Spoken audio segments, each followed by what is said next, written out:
Então vamos fazer este trajeto para o Sul, a começar mesmo pela relação que tem com países próximos, os lusófonos. Comecemos com o Brasil. Ora bem, uma parte da minha família vive no Brasil. Portanto, eu tenho um filho a viver há muito tempo no Brasil, já lá tinha vivido outra vez. Meus pais viveram no Brasil, meu avô viveu no Brasil, tenho uma neta brasileira, os meus netos portugueses viveram no Brasil. Portanto, eu tenho uma família dividida, mas unida pelo Atlântico Sul. E as vezes que eu fui ao Brasil são incontáveis desde os anos 60. E o Brasil é uma potência. O Brasil é uma potência. O Brasil tem um papel fundamental no Mercosul. E Portugal tem feito tudo para o entendimento e o acordo entre a União Europeia e o Mercosul. E, por outro lado, ao pensar no Brasil, eu penso nas comunidades portuguesas que estão ali ao lado, noutros países de língua espanhola, não castelhana, não de língua portuguesa, mas é evidente que o Brasil tem um relevo, uma importância económica, social, cultural, política e, portanto, também diplomática, crucial. Neste momento de recuperação, como é que esta conexão pode se fortalecer? Bom, a conexão nunca rompeu. Nunca rompeu, porque nós temos uma comunidade brasileira fortíssima em Portugal. E há uma comunidade portuguesa, como se imagina, fortíssima no Brasil. E, portanto, nunca rompeu. Esteve sempre em ligação. Houve, a certa altura, uma interrupção de voos. Houve esse intervalo de voos terríveis. Sofremos imenso de parte a parte, mas foi possível depois restabelecer. E nunca parou a cooperação a todos os níveis. Eu vou ao Brasil, no final de julho, para inaugurar o reconstruído Museu da Língua Portuguesa que ardeu em São Paulo. O que é que significará isto para si? Bom, significa para mim, eu conheci o antigo museu, significa reviver laços familiares e reviver uma sociedade que conheço há 60 anos. 60 anos, está a ver? O ser velho tem esta vantagem. É ter uma memória muito longa e muito viva. E para a língua? Não, para a língua é crucial, porque a língua portuguesa é uma língua que se molda a realidades muito diversas. Não é falada da mesma maneira, não é escrita da mesma maneira. É sentida de várias maneiras, embora no essencial, sentida em comum. Isso aplica-se ao Brasil, mas aplica-se a Moçambique ou a Angola. Se eu lhe falar de Moçambique, eu costumo dizer, agora tenho medo de dizer aqui, porque senão aquela nossa amiga mata-me, que Moçambique é a minha segunda pátria.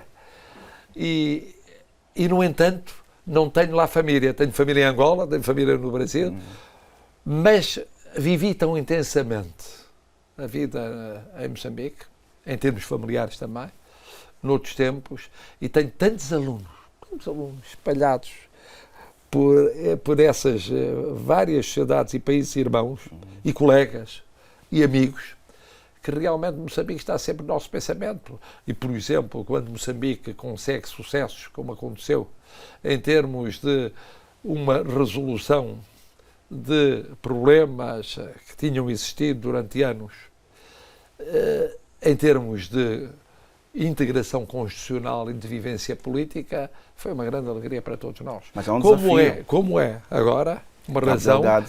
Mas lá está Portugal. Lá estamos nós, na sequência de uma cooperação antiga, com 60 portugueses na formação e no apoio às Forças Armadas moçambicanas. Quais os próximos passos? E mais, Portugal liderar um processo de ponte no quadro da União Europeia, nomeadamente agora, durante a presidência portuguesa, mas antes da presidência portuguesa, criando, portanto, condições para haver uma sensibilidade europeia em termos de apoio a Moçambique. No quadro, obviamente, de um relacionamento sempre atento àquilo que é a área em que se insere Moçambique, não só a vontade soberana de Moçambique, mas também aquele conjunto de Estados e de sociedades africanos que têm uma palavra a dizer no quadro da organização que funciona naquela região. E, portanto, nesse sentido, Portugal vibra com o que se passa em Moçambique e vibra desde há anos com o que se passou em Cabo Delgado, e está sempre, como costuma dizer o Presidente Nyusi, que me trata por irmão, sempre nesta relação de fraternidade com Moçambique. Mas depois vamos para Angola, onde vamos ter a cimeira. Aí tenho família. Pois é. Tenho família, tenho uns primos que eu ia dizer distantes, não são distantes só fisicamente. Pois, em relação à Angola, a forma como Portugal esteve, desde logo, na posse do Presidente João Lourenço, depois a visita que eu tive a ocasião de fazer, e ele teve a ocasião de fazer a Portugal, a forma fraternal como nos temos relacionado, angolanos e portugueses, a presença, tal como em Moçambique, também em Angola, na economia, no mundo financeiro, na sociedade, nas relações culturais, na língua, no intercâmbio entre universidades e escolas e formas de entendimento entre as pessoas, constante. Se passarmos para a Guiné-Bissau, lá estive, há pouco disse, e antes de ter ido à Guiné-Bissau, estive em Cabo Verde, que tinha a presidência da CPLP, e aí cá está o Presidente da República Cabo-Verdiana, é alguém que estudou na mesma faculdade, que eu conheço desde aluno, e depois colega, muito antes de ser Presidente. Mas o mesmo se passa também com tanta gente em Moçambique, em Angola e na Guiné-Bissau. Agora vamos a Timor-Leste. Quanto a Timor-Leste, esse é um dos meus objetivos próximos. É visitar Timor-Leste. Eu queria que o papel aqui que o Presidente de Portugal foi fundamental. Foi fundamental mas para a independência. Queria muito que ele viesse a Portugal, mas não foi possível por razões da pandemia e antes da pandemia por razões de uma série de eleições que houve em Timor-Leste. Mas sabe o que foi o empenhamento português, o que foi o empenhamento do Presidente Jorge Sampaio, foi o empenhamento do Primeiro-Ministro António Guterres, que foi crucial, nomeadamente no diálogo com a administração norte-americana, o que foi o empenhamento da nossa diplomacia, mesmo no quadro difícil do relacionamento com a Indonésia, e eu tenho, se o Presidente timorense não vier, vou eu lá. Logo que a pandemia realmente desapareça de cena e seja possível uma viagem tão longa, pois talvez no começo do ano que vem ou durante o ano que vem, pois Timor-Leste é uma prioridade porque é uma presença na Ásia-Pacífico, num contexto muito, muito, muito especial, diferente do contexto euro-africano ou americano. E depois recebemos, mais recentemente, como membro da CPLP, da Guiné Equatorial, e só esperamos que a Guiné Equatorial possa cumprir aquela promessa várias vezes assumida, que é de tomar uma decisão crucial quanto à pena de morte, para se integrar no espírito, efetivamente, cabalmente, no espírito fundador da CPLP. Vamos terminar esta entrevista. Gostava que continuasse por mais uma hora, se fosse possível, com uma reflexão.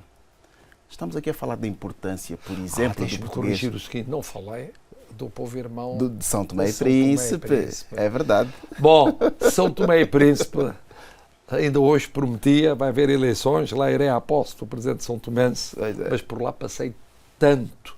E vou passar agora no regresso da Cimeira de Luanda, vou passar por São Tomé. Pois, agora vamos ao português e à sobrevivência, não é? Falou da importância da Ásia e Pacífico, não é? Para a língua portuguesa, para a presença da língua. Durante estes anos todos, com os desafios que o mundo tem estado a enfrentar, não houve receio de que o português se perdesse em algum momento? Na Ásia Pacífico ou no mundo? No mundo todo. Olha, o que é que os países podem fazer, a CPLP pode fazer exemplos. para Chego fortalecer isso? Ao Senegal e encontro milhares de jovens senegaleses a falarem português. Encontro a multiplicação do português na América Latina, onde é mais fácil, mesmo em países de língua espanhola ou castelhana. Na Ásia-Pacífico, chego à China e o que há de alunos chineses, e não falo apenas da presença na Ásia de Macau ou de Goa, não, o que há de alunos chineses a quererem falar e a estudar português. Quer dizer, portanto, na Ásia-Pacífico encontramos essa realidade. Porque sabem da importância do português no Hemisfério Sul, sabem da importância do português e não é por causa de Portugal. Hoje a língua portuguesa deve aquilo que é larguissimamente ao papel fundamental dos grandes países com povos mais numerosos, mais jovens, mais virados para o futuro ainda do que o povo português, que são aqueles que eu enumerei. O Brasil, Angola, Moçambique, os outros irmãos em África, Timor-Leste mesmo. São eles quem está a liderar a língua portuguesa e nós, sem ficarmos propriamente velhinhos, porque já notou que, apesar da minha idade, tenho alguma juventude de espírito, sempre a querermos acompanhar esse avanço para o futuro. Mas eu muitas vezes digo em Portugal, atenção, nós somos aqui 10 milhões, fora do território físico, 10 milhões de portugueses. Mas as centenas de milhões que estão e vão estar e que não são portugueses, mas falam português e vão ter um papel essencial na projeção e estão a ter universal da língua portuguesa. É o meu amigo, por exemplo.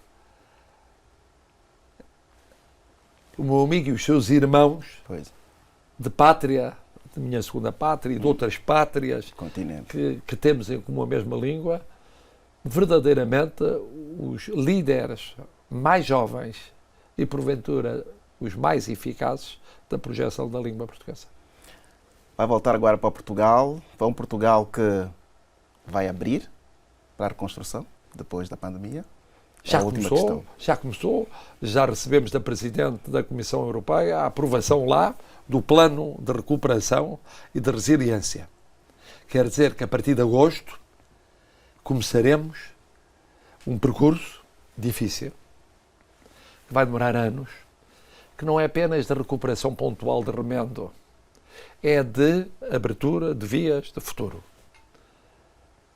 E essa reconstrução económica e social, estamos a falar do final de 21, 22, 23, 24, 25, 26, é um grande desafio para Portugal e para a sociedade portuguesa. Algo mais, Presidente, para encerrarmos a conversa?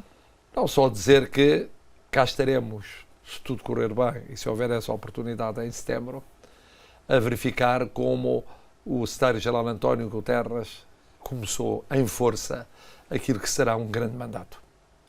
Parabéns muito uma vez mais a Portugal por nomeá-lo, não é? A este cargo que... Para todos nós. Muito obrigado. É nosso, é um secretário-geral do mundo todo, mas especialmente nosso. Muito obrigado. Assim foi a conversa com Marcelo Rebelo de Sousa, Presidente de Portugal, neste Destaque ONU News especial.